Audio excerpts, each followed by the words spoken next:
जंगल के राजा शेर को अपनी शक्ति पर बद्दा घमंड था। वह स्वयं को सबसे शक्तिमान समझता था।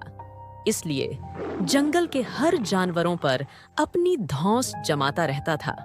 जंगल के जानवर भी क्या करते, अपने प्राण सबको प्रिय थे, इसलिए न चाहकर भी शेर के सामने नतमस्तक हो जाते। एक दिन दोपहर के समय शेर एक पेड्डच के नीचे सो रहा था। वहीं एक मच्छर भिनभिना रहा था, जिससे शेर की नींद में खलल पड़ रहा था। वह एक मच्छर से बोला, ए मच्छर, देखता नहीं मैं सो रहा हूँ, भाग यहाँ से, नहीं तो मसल कर रख दूंगा। मच्छर बोला, क्षमा करें वनराज, मेरे कारण आपकी नींद में व्यवधान उत्पन्न हुआ, किंतु आप मुझे ये बात नम्रता से भी कह सकते हैं। आखिर मैं भी इस धरती का जीव हूँ। अच्छा, तो तू छोटा सा मच्छर मुझसे जुबान लड़ाएगा? और क्या गशल कहा मैंने? तुम मच्छर हो ही ऐसे कि कोई भी तुम्हें यूं मसल दे। मैं तो ये बार बार कहूंगा, क्या बिगाड़ डालोगे तुम मेरा? मच्छर को शेर की बात और व्यवहार बहुत बुरा लगा। वह अपने साथी मच्छरों के पास गया और उन्हें सारी बताई। सभी मच्छरों को शेर की बात चुभ गई। उन्होंने तय किया कि इस संबंध में एक बार सब मिलकर शेर से बात करेंगे। सभी मच्छर शेर के पास पहुंचे और बोले, वनराज, हमें आपसे बात करनी है। जल्दी बोलो, मुझे तुम जैसों से बात करने की फुर्सत नहीं है।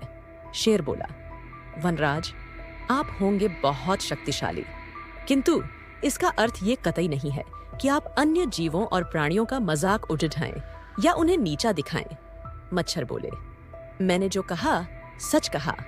मैं सबसे शक्तिशाली हूँ और मुझे कोई हरा नहीं सकता। घमंड में चूर शेर गरजा, ऐसा नहीं है।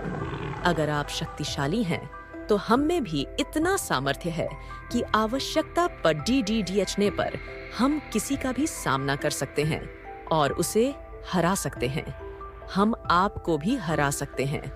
मच्छर भी चुप न रहे। यह सुनकर शेर हंसते हुए बोला, तुम लोग मुझे हराओगे? तुम लोगों की इतनी हिम्मत कि मेरे सामने आकर ये बात कहो। मेरी शक्ति का अंदाजा नहीं है तुम्हें, अन्यथा ऐसा कभी नहीं कहते।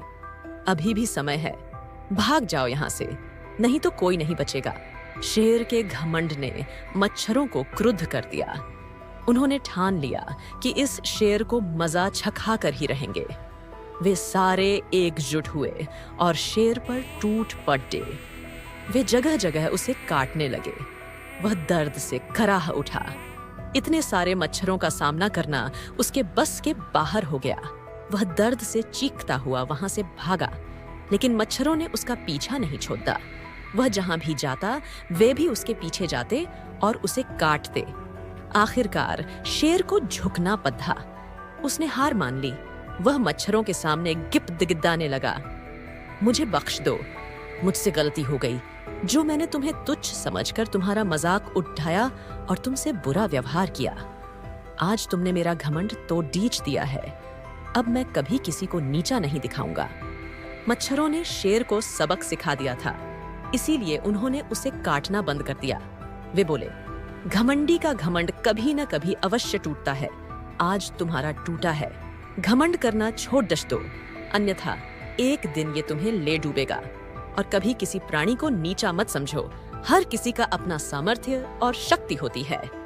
शेर तौबा करते हुए वहां से भाग गया।